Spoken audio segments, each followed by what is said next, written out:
Mm. Hi there.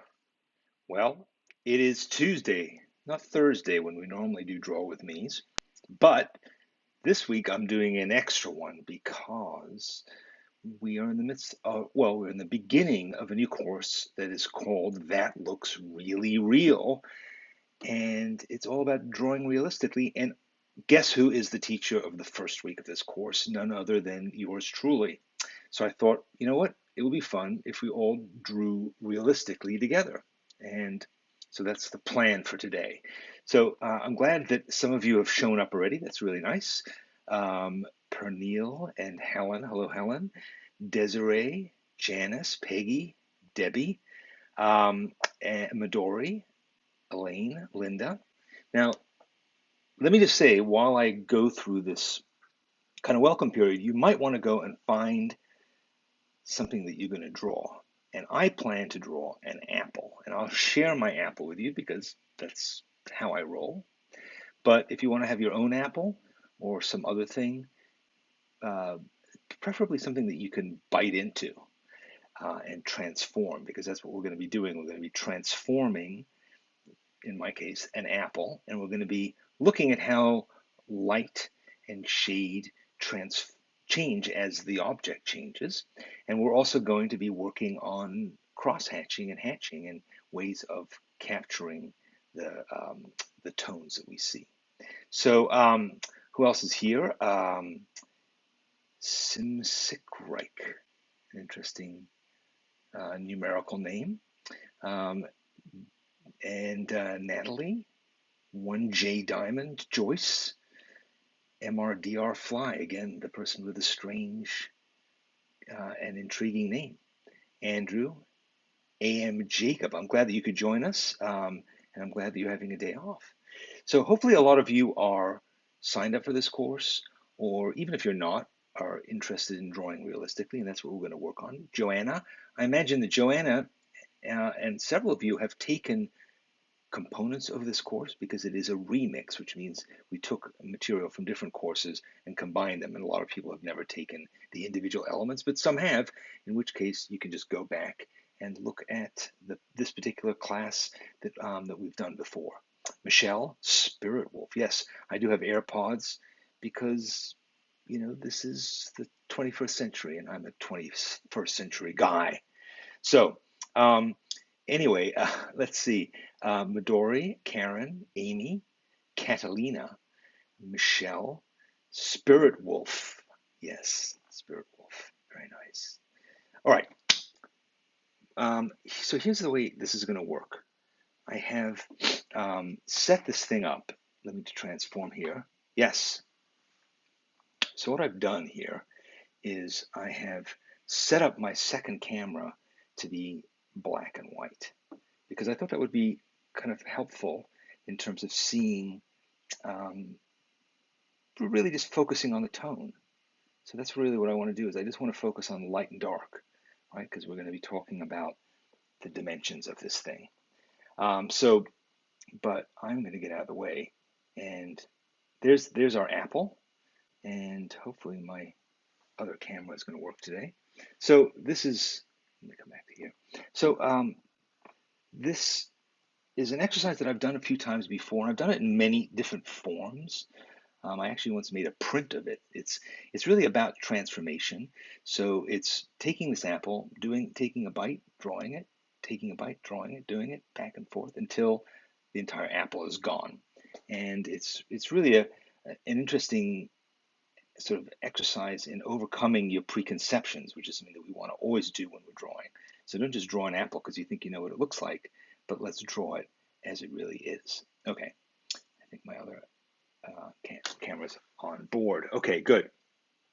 So, you know what?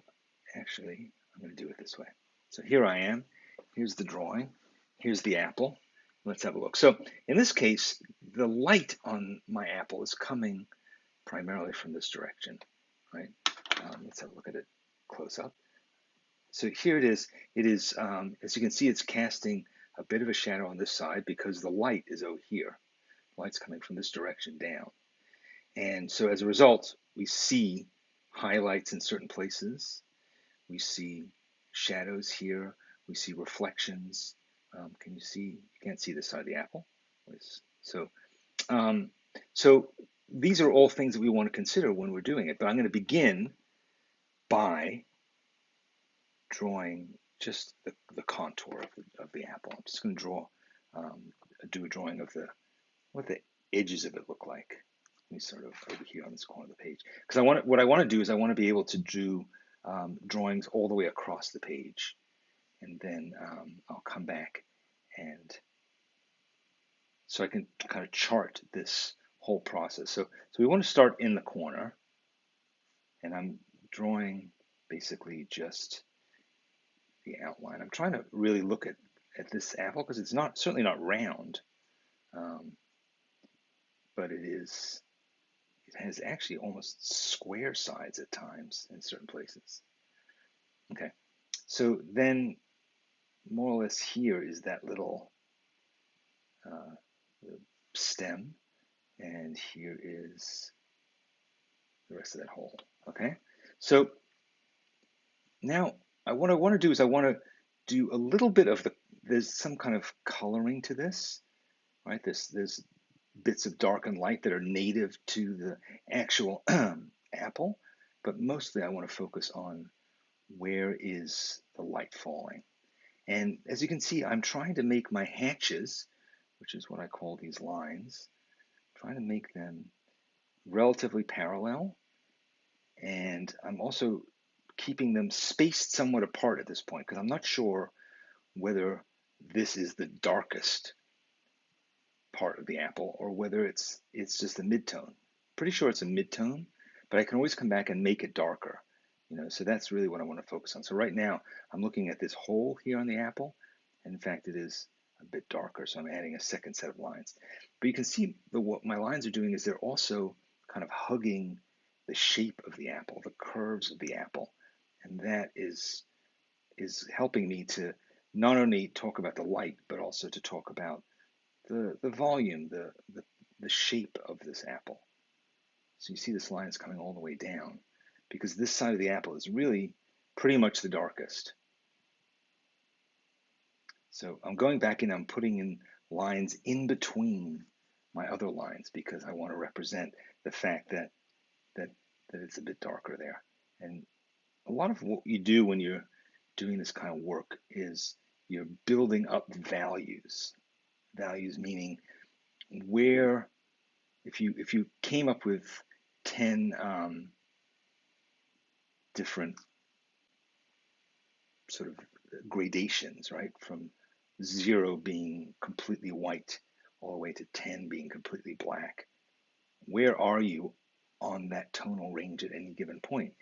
And that's something that your assessment of that can vary really, because you start to discover that, this thing that you thought was a midtone is actually more on the light side. And that's what's happening to me already here. So for instance, like I'm noticing, where is it here? This highlight, can you see there's a highlight right there behind my finger? That's a highlight, and I've sort of indicated it here, but I've kind of neglected it a bit as well. So, you have to just really pay attention and not take things for granted, and not to think that you know where exactly the light and dark are going to fall. You just have to look at where they are falling. So right now, this part of the apple is pretty much the darkest, right? Wouldn't you say? It looks pretty much the darkest part of it. And then this part here looks light, but it's not nearly as light as these shiny parts are here. So I want to make sure that I'm going to capture those, and I want to figure out how do I do it so that it doesn't look kind of dirty, that these lines look like there's logic to them and intentionality. And also, as you can see, all my lines are going in this one direction. I'm not scratching. I'm not higgledy-piggling. I'm not scribbling. I'm being really pretty deliberate with each line that I lay down. And part of the reason for that is that I want to be able to go back in between those lines and add new lines. Like, so have you noticed that right here, there's a little kind of indentation. Sort of interesting, right? So there's an indentation, and then there's a lighter part right beneath it. So I kind of want to make a bit of tonal variation there so that you can kind of sense that. Um, and then what I might do is I think I'm going to go around, I'm going to wrap around the bottom of the apple, particularly in the darker places. So I'm drawing, now what I'm doing is this is cross hatching. So first I had hatches, and now I'm doing cross hatching, crossing them, making, like we use that, we refer to it as a hash mark, or right, hash, like on the internet, a hash, um, but it's actually a cross hash, hatch. I don't even know where the hash part of it came from. Hash, is it hash or hatch? I like hash. I like corned beef hash, and chicken's hatch, but it's a strange set of terms that are not really clear. Like many things on the internet, kind of made up by people and then became law or lore. So, all right, so I want to do a bunch of these apple drawings, so I'm not going to go too crazy, but I am going to pay attention now to this, which is my shadows. And you see, I'm making my shadows on a plane which is different from the apple, right? Because it's the plane of it's the table, the surface they're sitting on. So I'm going in a slightly different direction, and I'm not drawing an outline to the shadow. I'm simply indicating it by using these lines. So again, I could go in and I could continue to work on this shadow because I'm noticing that, of course, it's a bit darker in here, right? It's darker along this edge than it is, say, out here. But I don't want to go too nuts. I just want to spend a bit of time observing this, and so that's kind of going to do for now. All right, now the dimension thing.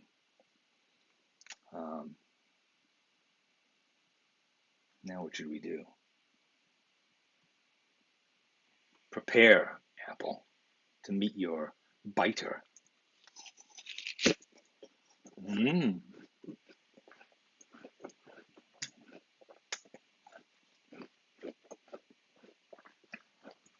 That's tasty.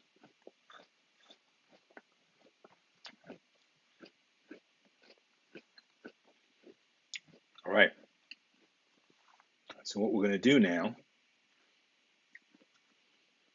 is we're going to represent that second stage. And so I'm sliding my book over, and I'm going to draw right next to it. And I'm going to draw this viciously attacked apple, viciously attacked, brutalized by me. It never ceases to surprise me how violent a bite can be, how much damage we can do with our teeth.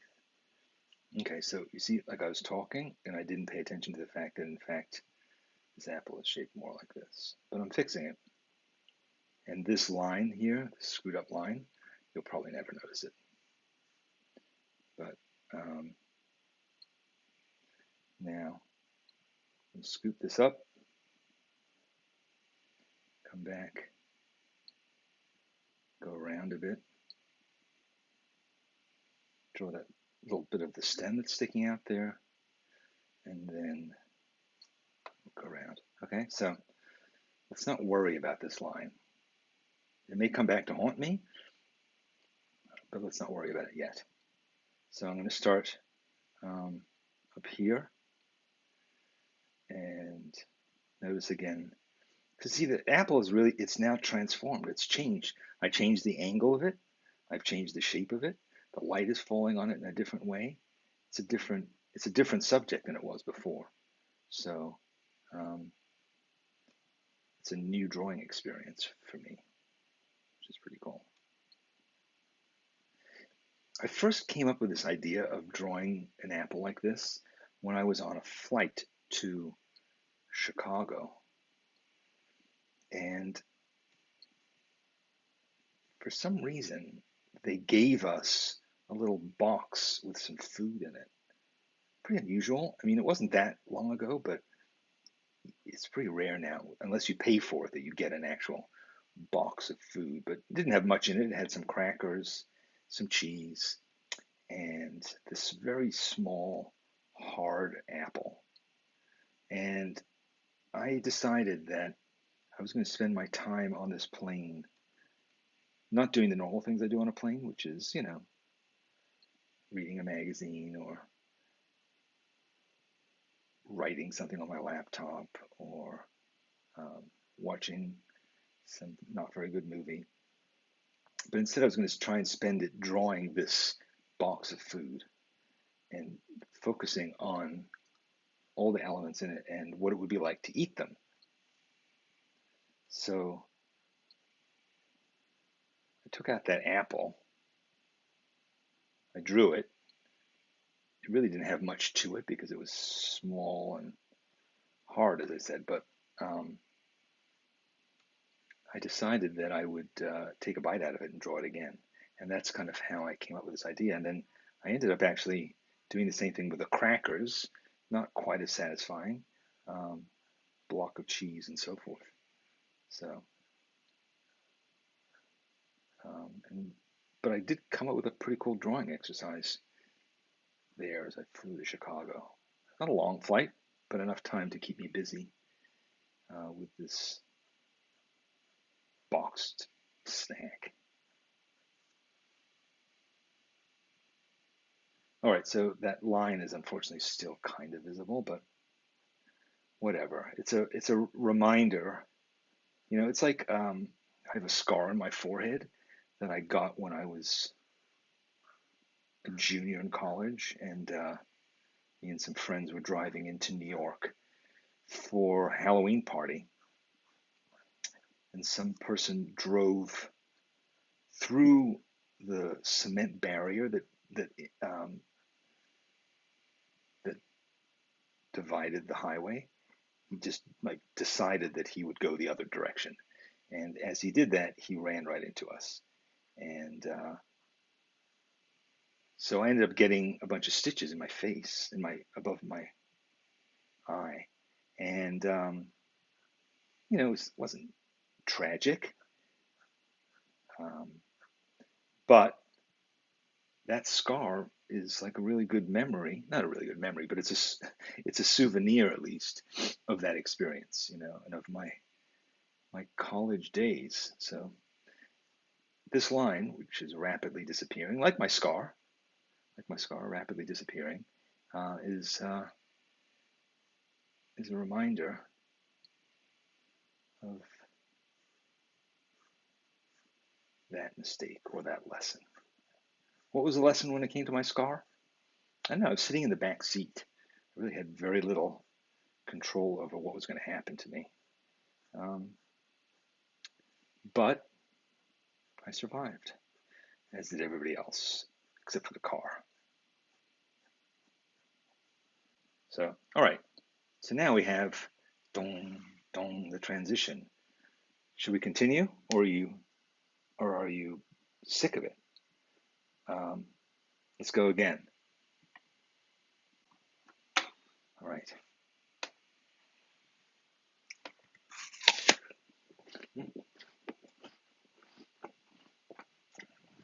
A big bite, but we want to get on with this, right? It is lunchtime, though.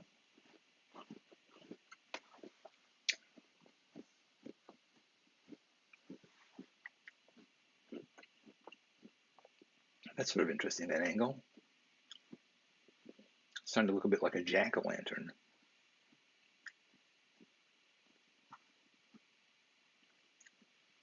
I also sort of like the way that it's falling really into darkness there. That'll be an interesting new test of our observational abilities and of our way of building up shade, building up tone, because it's going all the way into blackness there. You can see that.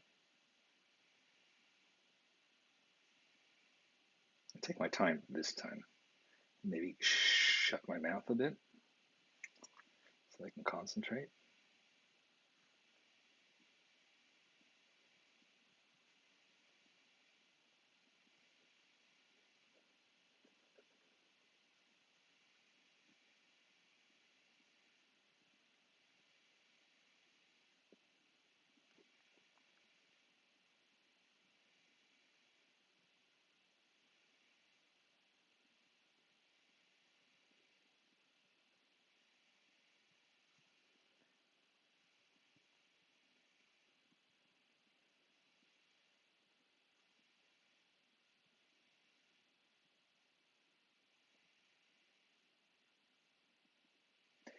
One of the good things about drawing a bitten apple is that even if you do make some small errors, most people will never be able to observe them because the apple's gone.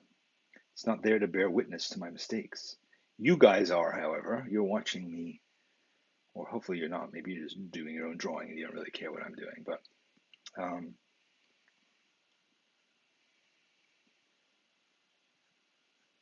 yeah, so there's nobody there to say, oh, we totally screwed up that piece of it, because who knows? Nobody can see it. I think a lot of times when we do drawings, we forget that, frankly, most people will never see your subject and actually have no idea what you were drawing. And that's not what they're going to respond to. They're not going to respond to the likeness. I mean, that may seem a bit ironic to you when I'm talking about a course that is called That Looks Really Real, which is focusing on realism. But the honest fact is that, you know, did the Mona Lisa really look like the painting? Who knows? I doubt it.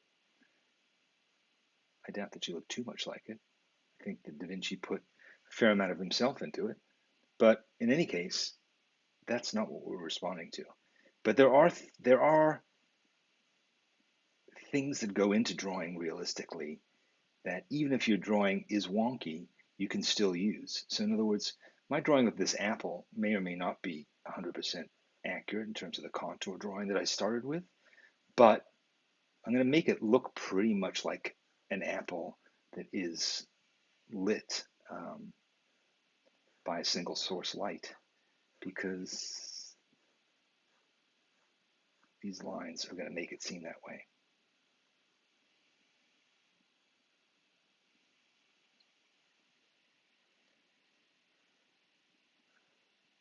Okay, so now I'm doing the crosshatch. You can see how my lines are still curving with the edges of the apple. So it sort of creates the impression that this is round. You're also seeing it pretty close up with this camera. I'm seeing it actually less close up.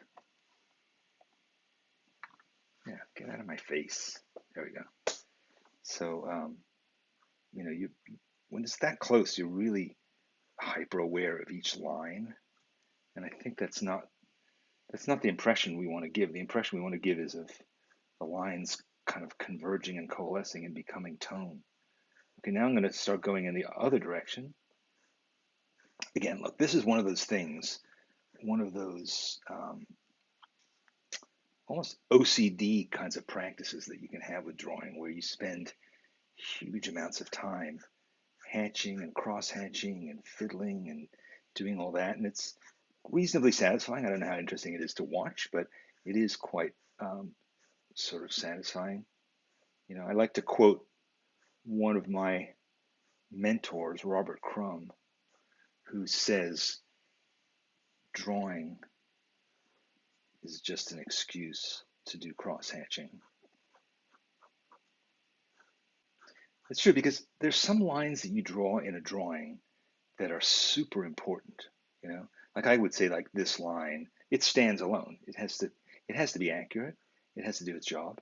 But when you get into any individual line that's buried here in the shadow of this apple, it's less crucial. Now, I may just be saying that because a lot of these lines are not very good, but um, whatever. I mean, look at this. You're getting the picture, right? You're getting the sense of we have an apple progressively being demolished. So, let me take another quick bite.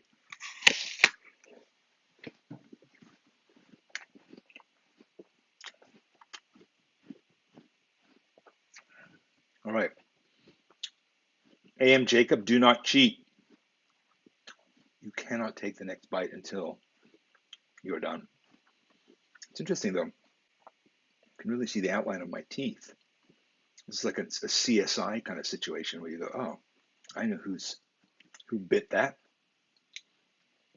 What I'm going to do now is I think I'm going to draw a little bit smaller, because the way that I've laid out this page right now, it seems like, in fact, I'm going to do it over here. It seems like I'm going to only have room for 6 apples of the same size, but in fact, I think it's going to take me more than a few more bites, than 3 more bites to finish this. So,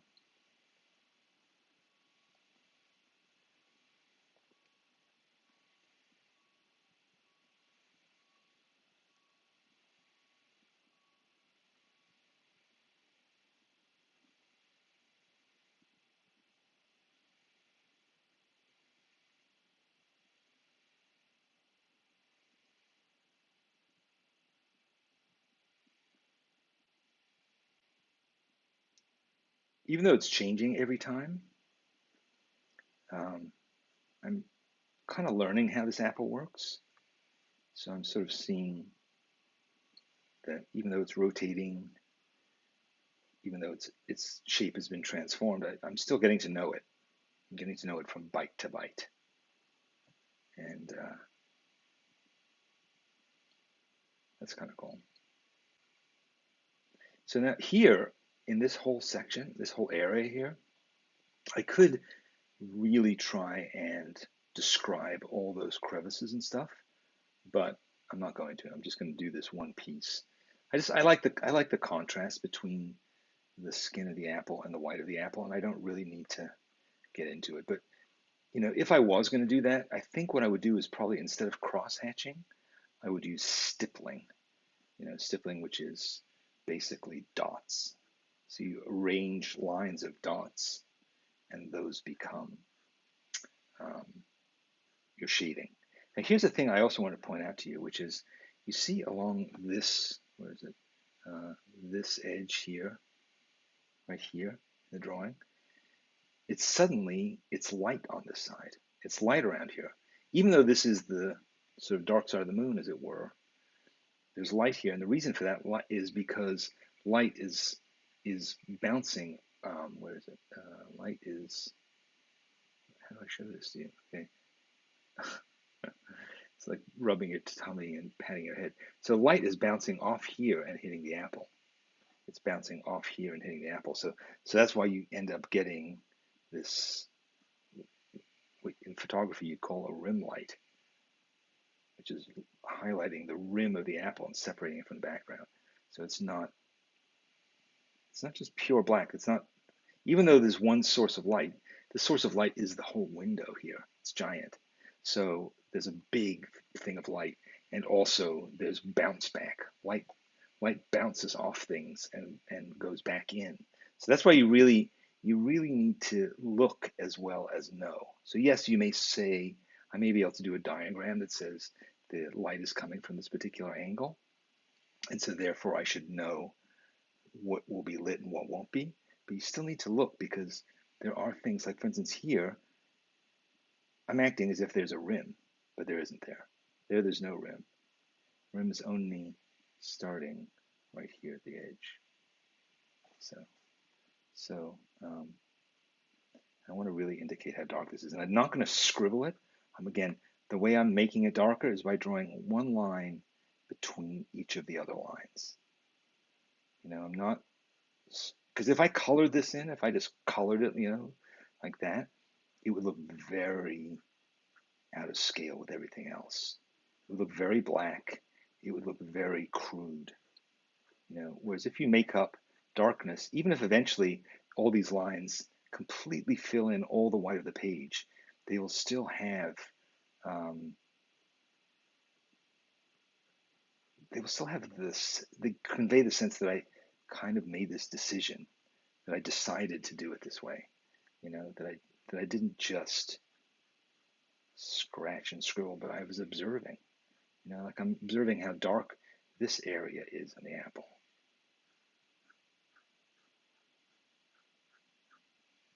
So, all right, well, I'm not going to go too nuts with this, but I am going to draw in the shadow.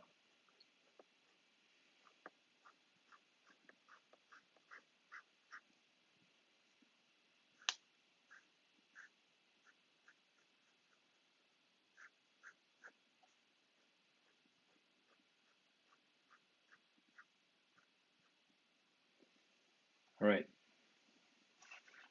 let's do this as a circle.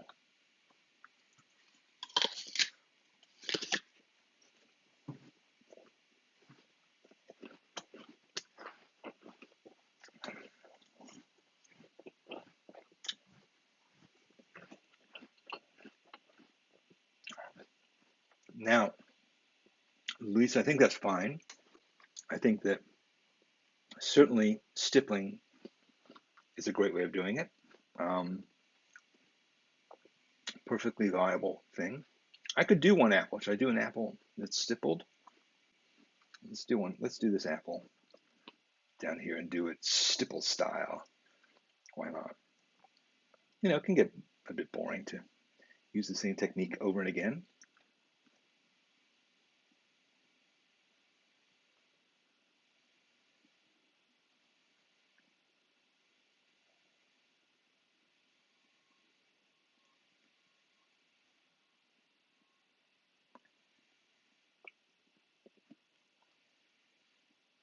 One of the things that I did in my demos, I believe, in this class that looks really real, is I showed how much lighting changes and how it changes the object that you're looking at by simply moving it around or increasing its intensity. You know, like this would be an interesting exercise to do with like a desk lamp where you just created really intense directional light and then you focused on that. That would be certainly a thing to consider doing as another exercise for yourself. And then you can really create intense, sort of almost film noir kind of change. Oops, I meant to stipple this. Oh well. Yes, so you will see that contrast heightened even more, which can be a good way of just really focusing your mind on lights and darks. And then with softer light, you'll see more gradations. Okay, I'll tell you what I'm going to do. I'm going to stipple.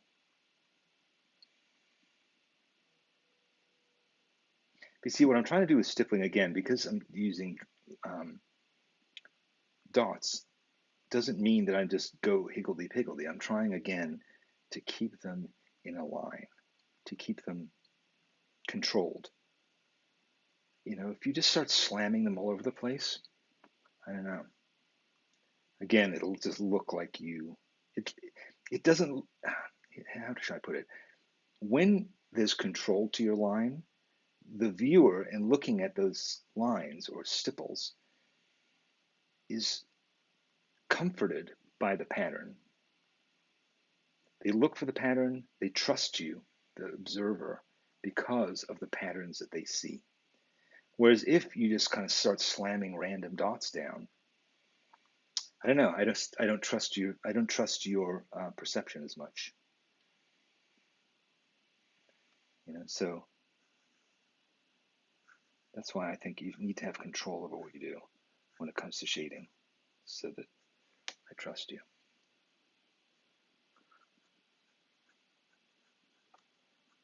I didn't lay this out incredibly well. As you can see, I'm already running out of paper there, but whatever.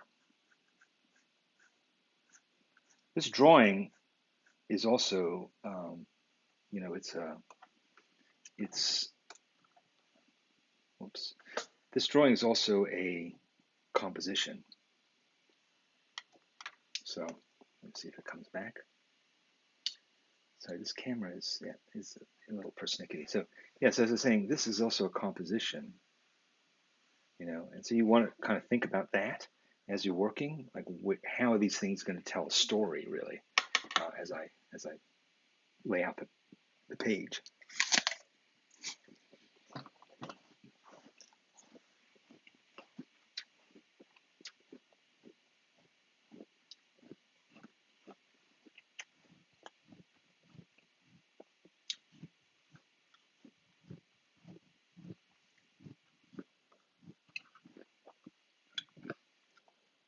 It's quite beautiful in a sort of abstract way, isn't it?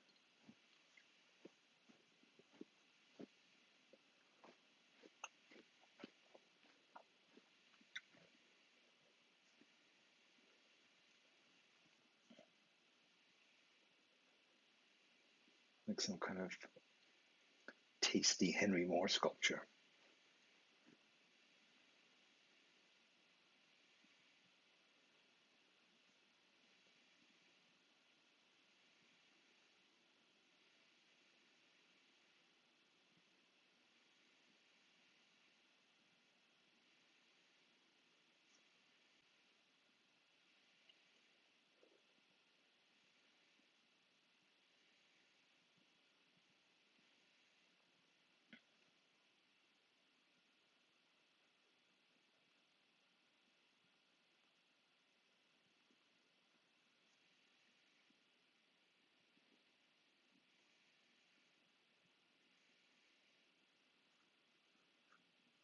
See, the apple also has these natural kind of striations that are not shading, right? So I'm trying to pick a slightly different kind of line quality to indicate that because, again, I want to be able to distinguish between these lines and then these lines, which are almost like sunburst, whereas these lines are, and the sunburst represents the actual little kind of lines of color on the apple, whereas these lines represent light and dark. So I think we can forget sometimes about drawing is that it's not what we're drawing, even though it's meant to depict realism, what we're also doing is we're creating our own language that is artificial. It's a language of representation, but it's, obviously there aren't lines on this apple, and that, we're creating a language that decides how it is we're going to communicate, for instance, light and dark. But it's up to us. That's part of our creative challenge. Um, and by now, human beings have spent enough time looking at images that we sort of understand that cross-hatching means light and dark. Although I could easily imagine that you could get people from some other sort of planet, or maybe even from another civilization, who would have no idea what you're doing. And I think that there are times when you do a drawing with cross-hatching, and you step back and you go, "Oh, this looks like." Somebody said that on the schoolyard a couple of days ago. They said, "How do you do cross-hatching without it looking dirty?" They had done a portrait of somebody, a woman, and they had drawn these kind of aggressive, um, not terribly well thought out patterns of lines, and it looked like she had dirt on her face. So there, when you looked at it, you didn't understand that those lines were representational. They were representing light and dark.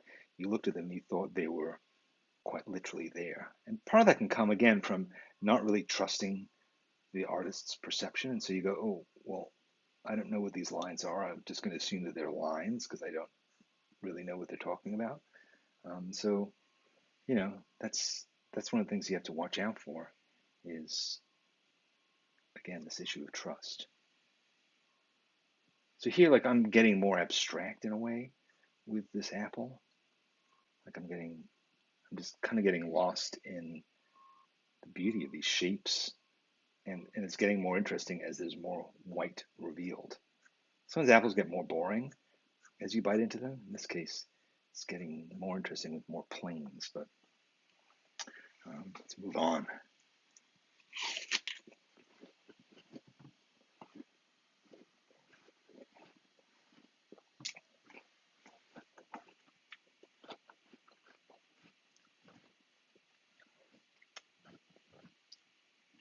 Starting to feel a little sorry for this apple.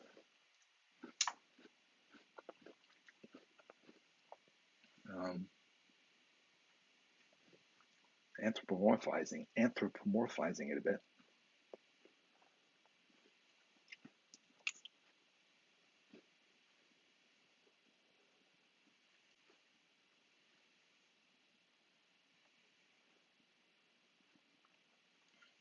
Oops.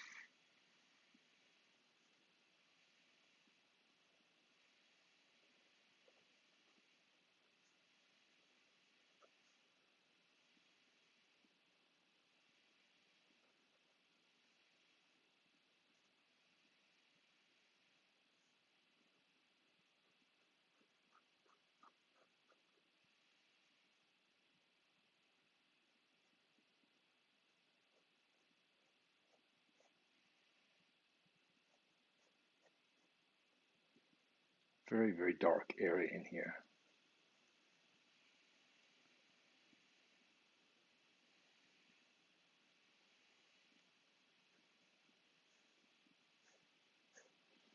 It's becoming more about the shadow. I think it's partly because this is becoming very contrasty as the apple gets smaller. It's less about midtones and more about these more extreme lights and darks.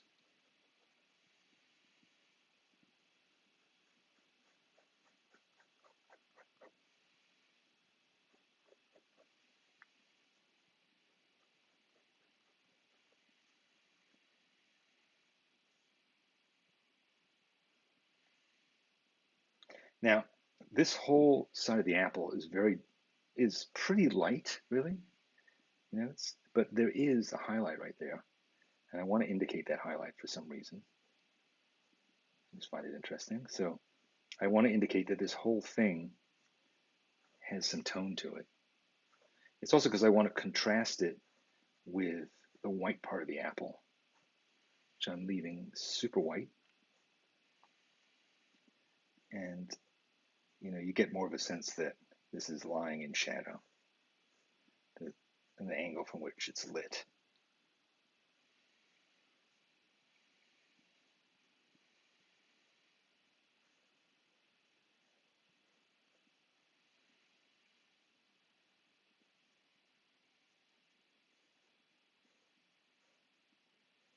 Again, I'm putting lines between the lines in order to make it darker. You see, I'm kind of reassessing how dark this is.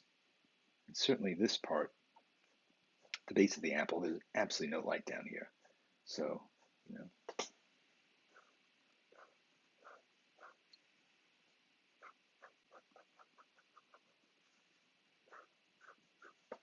so this is what I mean by going back and forth and making your decisions and reappraising your decisions, really, about lighting as you go, as you learn more and more, observe more and more.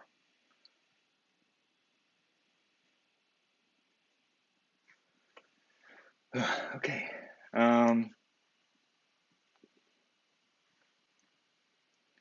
Here we go. One more. We're almost at the end.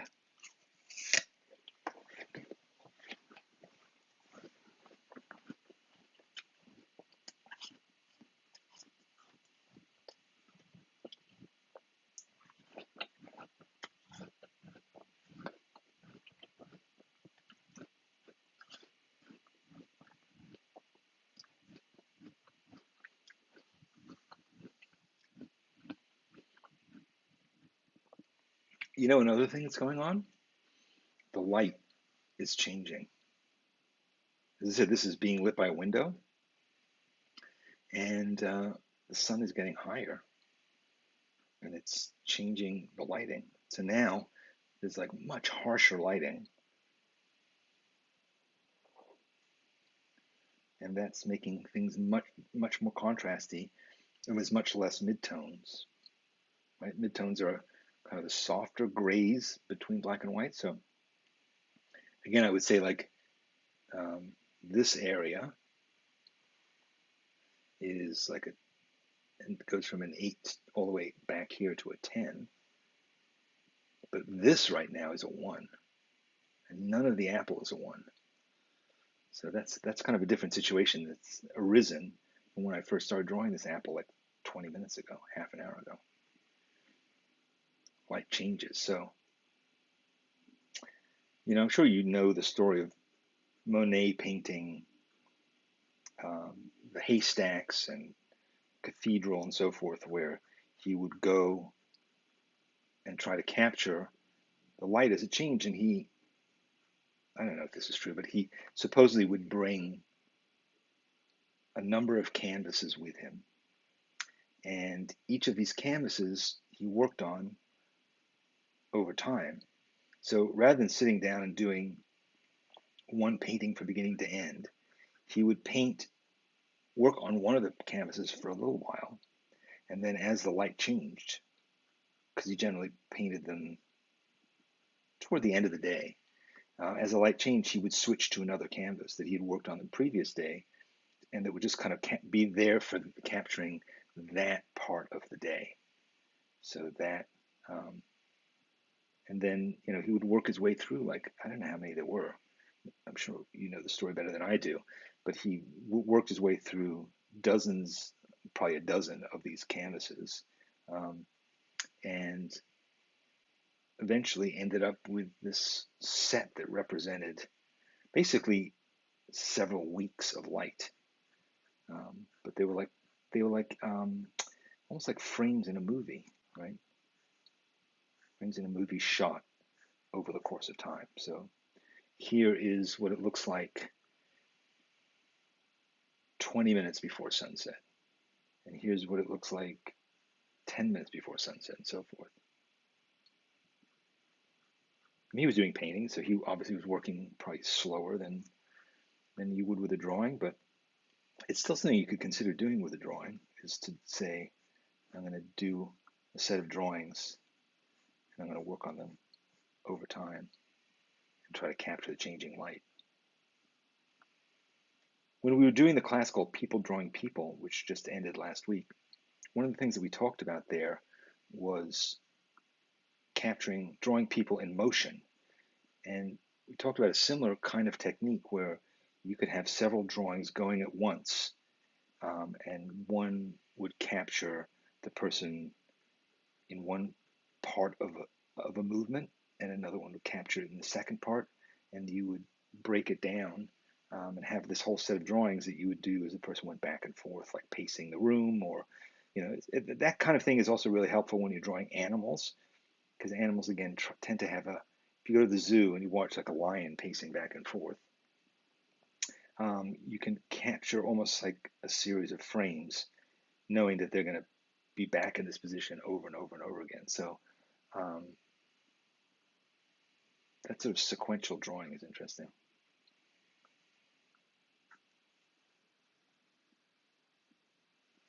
All right, so let's do one last one.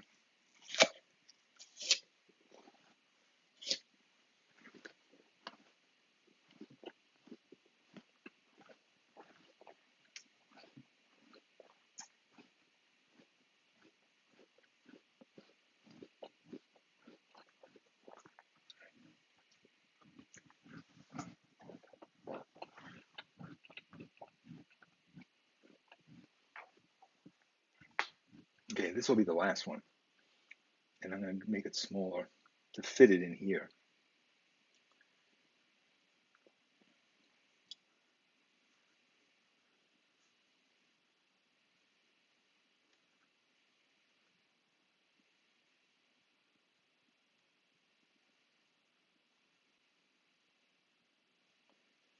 It's another interesting thing about when you draw an object, how large should that object be on the page? And when you decide that you want to make a smaller drawing like this, it has a particular kind of challenge.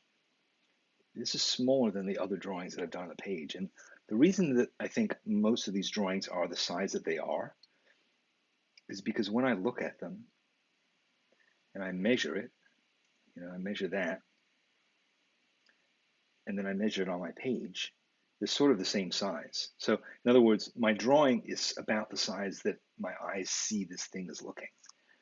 And if you suddenly decide that in fact you want to make it smaller than what you see, without backing away to make it smaller, it's an extra job that you're asking your brain to do, which is to not only represent what you're seeing, but also to scale it down simultaneously. And that can be a tricky thing. It's tricky to keep that constant, and to not end up making one part of it kind of bigger because you sort of lost your grip on that sort of ratio you were using in your brain. A ratio that said, okay, this thing is actually this size. Or I'm representing it at 2/3 of what I see. Do you understand what I'm saying? It's like it's just one more calculation that you have to make. So not only are you trying to represent the contours, right? You're trying to represent the outline of what you see, and you're trying to understand the light and dark, right? You're trying to understand the tonal ranges that you're seeing, and you're trying to translate those tonal ranges into a sequence of hatches and crosshatches, a language, right? A language that you're creating that represents how we're going to see light and dark. And then on top of all that, you're sizing it all down. It's just a lot. It's a lot to do. It's a lot to do at the same time, and you might find that it's too much.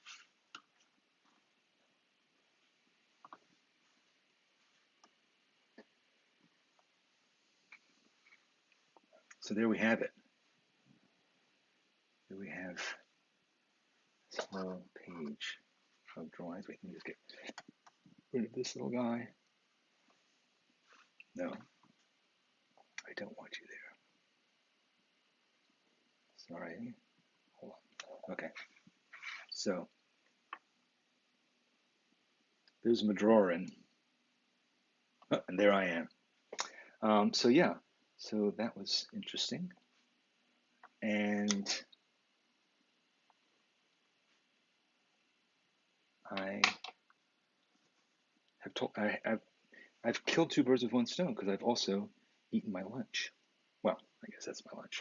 We'll see what happens. We'll see if it is in fact my lunch. Sorry, let me just try and bring this camera back. Okay, there we go. So yeah, so you could spend a lot more time on this. Of course, now I can't see the apple like this or this or this anymore because they're gone.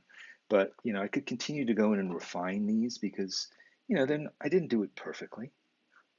I didn't do it um, as subtly as one could do it, but it's certainly a beginning. Hatching is such an interesting, um, it's just an interesting sort of combination of skills. It's